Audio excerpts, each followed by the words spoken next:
Google's CEO is speaking out after the tech giant canceled a town hall meeting intended to address a controversial memo by a former employee. Sundar Pichai had planned to discuss the widely circulated document which criticized the company's diversity initiatives.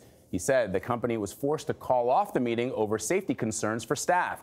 Last night, Pichai spoke to teenage girls at a coding event. Carter Evans is outside Google's headquarters in Mountain View, California. Carter, good morning. Good morning. The company-wide meeting was canceled just about 45 minutes before it was supposed to begin. Now Google executives are figuring out how to respond to employee questions about the memo and about the company's firing of its author. Google CEO Sundar Pichai planned to use Thursday's town hall meeting to address some of the more than 500 questions submitted by employees.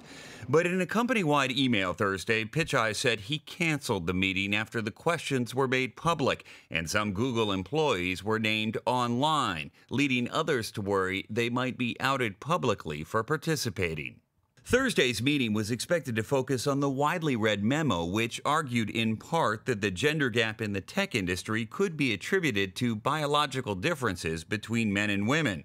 At a coding event for teen girls that evening, Pichai encouraged the group of young women to pursue careers in tech. There's a place for you at Google. Don't let anyone tell you otherwise. You belong here and we need you.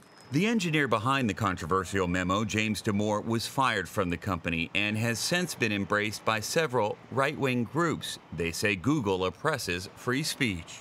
It's one thing to be fired for being unpopular. It's another thing for being fired for being right. Controversial conservative speaker Milo Yiannopoulos targeted some of Google's employees on social media, publicizing their Twitter biographies. Google's diversity VP privatized her Twitter feed after reportedly receiving a slew of racist and sexist insults. Google is in a very unusual position right now. When you have a polarized workforce and you're talking about fracturing communication even further, I'm sure they're really concerned that this won't be resolved.